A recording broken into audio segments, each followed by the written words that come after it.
अब उस नंदा बेचारे को भी खतरा हो गया, रात को सोता है, वो मिनिस्टर था, अब सोता है, सुबह सोचता है पता नहीं मेरा चेहरा तो नहीं चेंज हो रहा, खतरा उसको भी है। रियासी का जो बुरी हालत की है वो बीजेपी वालों ने की है, चाहे वो बलदेव का कसूर हो चाहे नड्डा जी का कसूर हो। अब चेहरा बदलना नहीं चाहिए। 2014 के फ्लड में डूबे थे लोग सदल वाले, एमपी साहब कहते थे मैंने गोद ले लिया, अब गोद ही फट गई उनकी। मेंबर ऑफ पार्लियामेंट जितेंद्र जी वो कह रहे थे कि टोल पोस्ट का जवाब आपको दे रहे थे कि ये मुझे पता ही नहीं था। अब जिस मेंबर ऑफ पार्लियामेंट का भाई वहां प्रोटेस्ट कर रहा हो टोल के लिए, तो मेंबर ऑफ पार्लियामेंट कहे तो मेरे ख्याल आपने भी पूछना चाहिए उनको कि क्या बेवकूफों वाली बात करते। तो देश का प्रधानमंत्री आकर कहता है वोटर्स को 10-12 हजार वोटर बारीदारों का है, पुजारी बारीदारों का, उसमें कांग्रेसी भी थे। मैं वापस आपको वहां पर आपका हक दिलवा दूंगा। मेरे वाले भी जो थे रात को झंडा उतार दिया, उन्होंने कहा भाई इसको वोट दे देते हैं। पहले ये अपना जो मुंह गंदा किया उसको तो साफ कर ले। इनके बेचारे लड़के नए नए आए हैं, वो बेचारे बड़े इस वक्त जोश में हैं। उनको मैं कहता हूं कि लीडरों को तो जाकर पूछो कि जिन्होंने खराब किया, जिनको पता नहीं क्या क्या उसमें सोर्सेस हैं उनके, वहां जाकर चेक करो कि अगर वो टोल ले रहे हैं वो टोल है ही गलत ले रहे हैं, वो चार्ज ही नहीं कर सकते, वो गलत चार्ज करते हैं। उसके वर्कर ने भी कहना चाहिए कि 4 साल से टोल तो आपने लगाया हुआ है। और उसने कहना चाहिए 4.5 साल से आपको सेंट्रल स्कूल की जगह नहीं मिल रही रियासी में, तो फिर क्या रियासी में डेवलपमेंट करानी है? फिर क्यों वोट देते हैं रियासी में? नहीं देने चाहिए वोट। बीजेपी का दफ्तर खड़ा हो, वो कहां से पैसा आ रहा है, कौन सी बिजनेस कर रही है बीजेपी पार्टी, कौन सा डोनेशन इनके पास आ रहा है? वोट लेते वक्त कहा था कि हम 24 घंटे बिजली देंगे रियासी के इर्द गिर्द, अब कहते हैं नहीं कॉन्स्टिट्यूशन 70 साल गलत बना दिया। यहाँ भारतीय जनता पार्टी ने जो काम करने चाहिए थे 4 साल में, क्योंकि यहाँ सरकार बीजेपी पीडीपी की थी, और जब ये सरकार बनी बीजेपी पीडीपी की, और यहाँ के जो एमएलए थे वो सरकार के अंदर मंत्री थे, और जब वो सरकार के अंदर मंत्री थे तो यहाँ नेशनल हाईवे खुदा था। एक बड़ा इशू है रियासी के अंदर, खासकर बीजेपी का यूथ है जो कई दफ़ा मैं आपके माध्यम से चैनल में सुनता हूँ कि वो बहुत जोशो खरोश के साथ कहता है कि जो टोल है हमारे पास वो इनजस्टिस है, टोल जो हमारे साथ जो है जो चार्ज होता है रियासी के लिए गलत है, और बिल्कुल वो गलत है। और ये वो नहीं समझते हैं कि वो सरकार उस वक्त जो बीजेपी पीडीपी की थी, जब ये हाईवे बना और सरकार जब ये टोल शुरू हुआ, इनके जो यहाँ के एमएलए थे वो मिनिस्टर थे वहाँ पे। देवेंद्र राणा जी ने वहाँ प्रोटेस्ट किया था टोल के लिए कि हमारी असेंबली हल्का के अंदर नहीं होना चाहिए, ये टोल गलत है, टोल के लिए कहा था। उस वक्त उन्होंने अपनी नगरोटा असेंबली हल्का का माफ़ करवा लिया था, और साथ साथ में उन्होंने थोड़ा सा कटरा को टच किया था, क्योंकि कटरा के अंदर कटरा की नियरेस्ट समझकर मैं यहाँ तक समझता हूँ कि बीजेपी और पीडीपी की सरकार थी, ये उनकी देन है। जो अभी आपके चैनल में कहते हैं कि हम ये करेंगे वो करेंगे, उसके साथ मीटिंग, इसके साथ मीटिंग, डीसी के साथ मीटिंग, उसके साथ कोई डीसी नहीं कर सकता है। ये अगर होगा तो नेशनल हाईवे अथॉरिटी जो है वो नरेंद्र मोदी के नीचे आती है, वो डीसी के नीचे नहीं आती है, वो रियासत के नीचे नहीं आती है।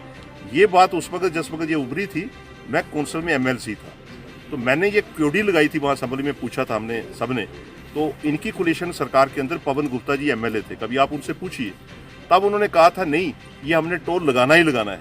तब ये बीजेपी वालों ने कहा था कि हमने टोल रियासी वालों को लगाना ही लगाना है, ये सरकार के अंदर कहा था, वहाँ हाउस के अंदर कहा था, क्योंकि हाउस के रिकॉर्डेड में होता है। आज वो कहते हैं कि हम इसको ख़त्म कर कर तो बड़ी शेखी मारेंगे।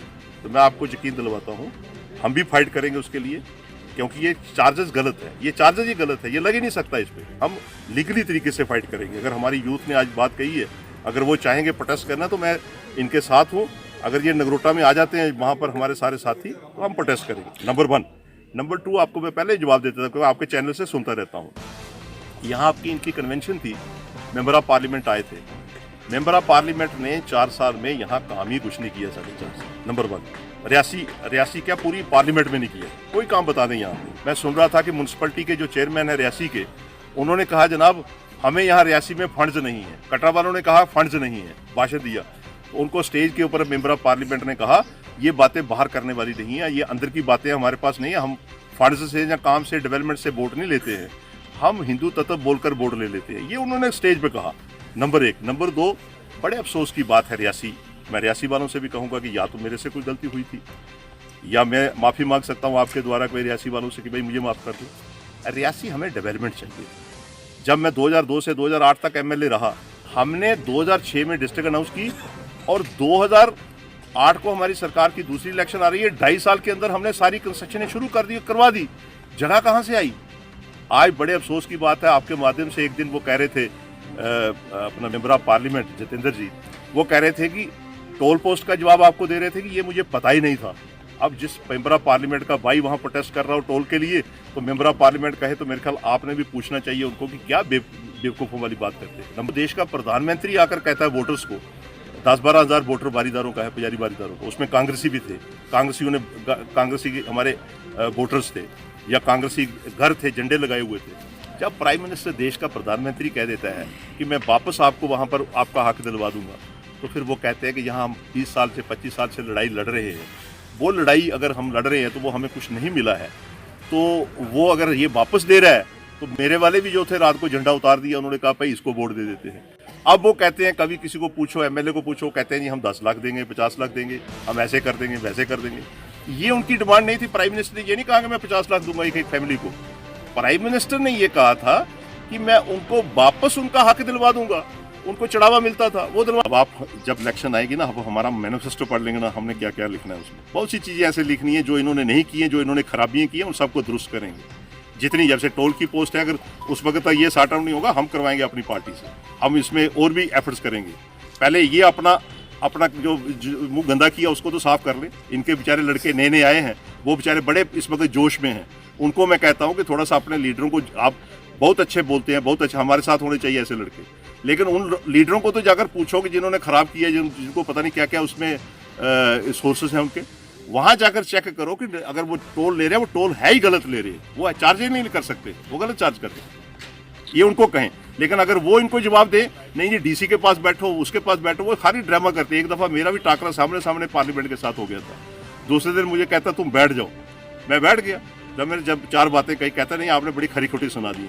ये वर्कर ने भी खरी खोटी सुनानी चाहिए। हमारा वर्कर है, देखो आज नीतिन ने खुलकर बात की, हमारी बहस हुई, उसके वर्कर ने भी कहना चाहिए कि 4 साल से टोल तो आपने लगाया हुआ है। और उसने कहना चाहिए 4.5 साल से आपको सेंट्रल स्कूल की जगह नहीं मिल रही रियासी में, तो फिर क्या रियासी में डेवलपमेंट करानी है?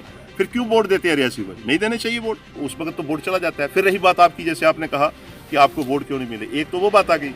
दूसरा, रियासी शहर जो है, रियासी शहर ये डेवलपमेंट की तरफ नहीं जाता है, ये हिंदू तत्व की तरफ भागता है। अभी जैसे आपके चैनल में मैं कई दफ़ा सुनता हूँ, इस किस्म की बातें करते हैं वो कहते हैं कि जैसे हमने सारा ठेका ही हमने ले रखा है, जबकि ये बोर्ड का जो प्रोविजन, बोर्ड का जो मतलब है, वोट हम कास्ट करते हैं, अपना रिप्रेजेंटेटिव चुनते हैं 5 साल के लिए। जो रिप्रेजेंटेटिव चुनेगा 5 साल काम करेगा, नहीं करेगा तो बाहर निकालेंगे। 4.5 साल में इनके लोगों के ऊपर केस भी पड़े थे, 4.5 साल में इनकी सरकार भी थी, क्यों नहीं इन्होंने बम बोले के लिए जो इनकी इशू था उसको सॉर्ट आउट किया? आज पूरे जम्मू को उन्होंने गुमराह किया। आज जिस वक्त चैनल उनको आगे आता है तो टेढ़ी मेढ़ी बातें कर शुरू कर देते हैं बोलना। ये उनके अभी आप वक्त आ जाएगा, उनको पता चल जाएगा इस चीज़ का। वो लोग हम नहीं रोक रहे हैं, उनकी गलतियां खुद ही उनको डुबो रही हैं। उन्होंने कहा था नोटबंदी के लिए कि नोटबंदी, उन्होंने टीवी में चैनल में कहा था ना कि 50 दिन आप मुझे दीजिए, मैं गरीब और अमीर सारे इकट्ठे कर दूंगा। सारे पैसे उनसे ले लिए। उन्होंने क्या क्या कहा था नोटबंदी करने के लिए कि आतंकवाद खत्म हो जाएगा, जाली नोट पकड़े जाएंगे, उसकी पूरी डिटेल अगर आप देखें तो कितना कुछ है, सब कुछ उसने नंगा कर दिया, सब कुछ पता चल गया लोगों को। जीएसटी लगाया, सबकी जो छोटा व्यापारी है वो भी गवर्नमेंट का मुलाजिम बना दिया। आदमी कारोबार इसलिए करता है जब उसको रोजगार नहीं मिलता, नौकरी सरकारी नहीं मिलती है, वो कारोबार करता है। अब कारोबार करने वाला पूरा हिसाब देगा अकाउंटेंट्स वहाँ बनाकर, वो तो मुलाजिम हो गया सरकार का। इस वक्त जो सरकार, वो ठीक कह रहे हैं कि 47 से पहले जो अंग्रेजों की सरकार थी, अब ये अंग्रेजी हुकूमत हमारे ऊपर है, बिजनेसमैन के ऊपर। अब ये कहने की हम नहीं उसको भगा रहे हैं, ये खुद ही इनकी गलतियाँ ले डूबेंगी। अब एक बात वो कहते हैं कि मोदी जी पैसा नहीं लेते हैं, खाते नहीं हैं। हम मानते हैं कि वो हानेस्ट हो सकते हैं। अगर हानेस्ट हो सकते हैं तो रफेल का केस वहाँ बताएं कि 500 करोड़ रुपए की जो हेलीकॉप्टर वो रफेल था जहाज, उसको 1100-1600 करोड़ रुपए का क्यों नहीं पूछा? अब कोर्ट की आड़ में बैक ले रहे हैं कि मुझे कोर्ट ने सेव कर दिया, अब मुझे कोई नहीं पूछ सकता है। अब जो पैसा अडानी, अंबानी के पास अपने घर पे नहीं रखते हैं, उसके पास है, तो वो जाकर यहाँ पर जितने बिल्डिंगें बन रही हैं, जितना स्ट्रक्चर खड़ा हो रहा है, बीजेपी का दफ्तर खड़ा हो रहा है, वो कहाँ से पैसा आ रहा है? कौन सी बिजनेस कर रही है बीजेपी पार्टी? कौन सा डोनेशन इनके पास आ रहा है? अब लोगों में बदलाव आ चुका है। रियासी वालों को भी कहा मैं कहता हूँ आपके द्वारा कि आप डेवलपमेंट की तरफ चलिए। आप इन चीज़ों को टच मत कीजिए कि हमने ये करना वो करना है, हमने जी खतरा हो गया, हिंदुओं को खतरा हो गया फलाना। यहाँ कोई खतरा नहीं है इस देश के अंदर। ये सिर्फ वोट लेने के लिए खतरा अब शुरू हो जाएगा। अब थैले वाले घूमना शुरू हो जाएंगे गाँव में, कहेंगे बस मेरी तारीफ करेंगे, लास्ट में कहेंगे नहीं जी ये वोट फलाने को देना है। बाकी वाले लीडर तो कुछ और कहते होंगे, मुझे जिस दिन कहेंगे मैं प्रैक्टिकली बता दूंगा। 33-34 हमारे क्लियर सरपंच आए हैं 80 में से। आज लोगों में बड़ी चेंज आई है, बहुत चेंज आई है। हाँ, बीजेपी के पास एक बड़ा होता है, वो हर 5 साल के बाद चेहरा चेंज कर देती है।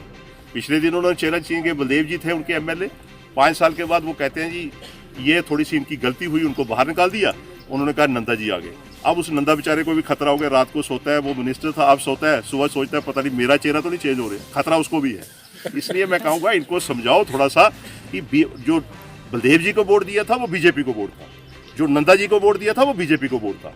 इसका मतलब रियासी की डेवलपमेंट, रियासी के काम, रियासी का जो बुरी हालत की है वो बीजेपी वालों ने की है, चाहे वो बलदेव का कसूर हो चाहे नड्डा जी का कसूर हो। अब चेहरा बदलना नहीं चाहिए। अब चाहे यहाँ पर नरेंद्र मोदी जी भी आ जाए तो इसका मतलब हमने 2 टेन्योर बीजेपी को वोट दिया था।